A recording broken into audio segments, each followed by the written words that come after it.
We are told being a good person means you forgive, you forget, and you move on.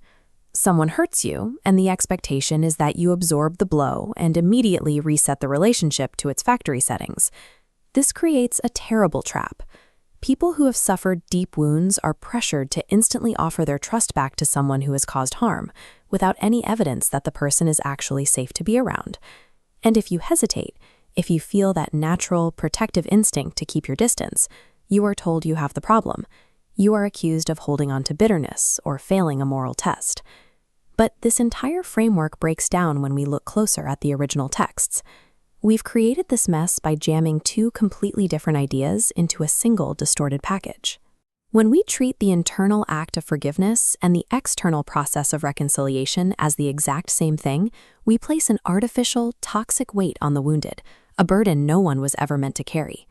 To untangle this, we look at the original language. The Greek word for forgive, aphiemi, is a legal and economic term. It means to cancel a debt.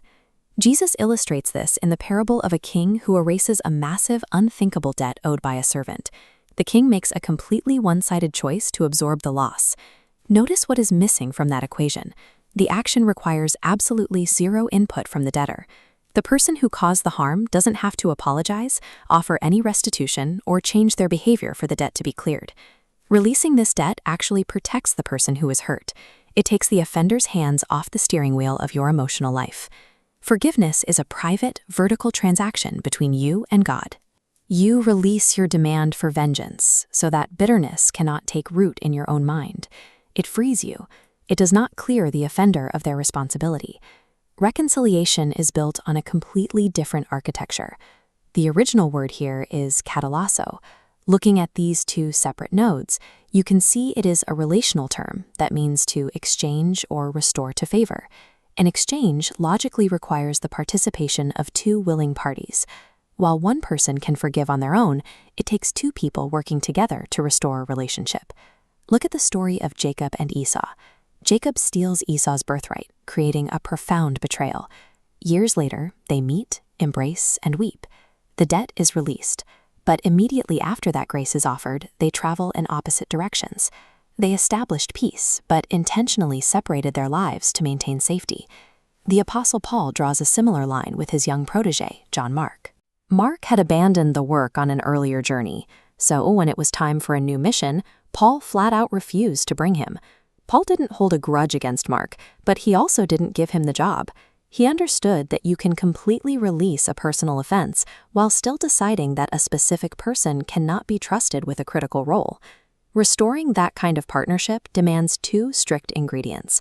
The person who caused the harm must show genuine repentance, a visible change in their behavior, and they must put in the slow, painstaking work to rebuild trust. Imagine a man who owns a beautiful, rare bookstore. One night, a neighbor gets angry over a dispute and throws a rock through the front window, destroying priceless books and exposing the shop to the rain. The next morning, the owner looks at the damage. He can choose to forgive his neighbor. He decides not to retaliate, and he refuses to let anger consume his life. The personal debt is cleared. But the front window is still broken.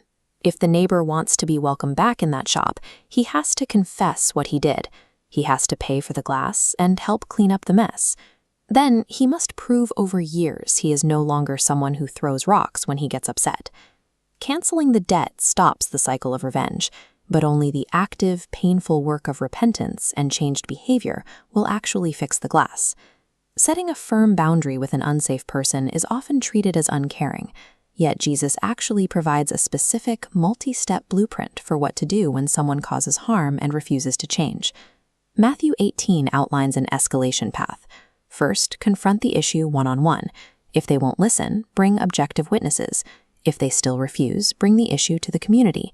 Finally, if they reject the community, treat them as an outsider, establishing a hard, protective barrier. This entire framework rests on a single vital rule.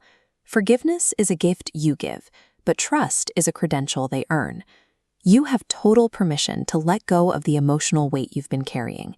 You can completely release someone from the debt they owe you and still choose to lock the door behind them.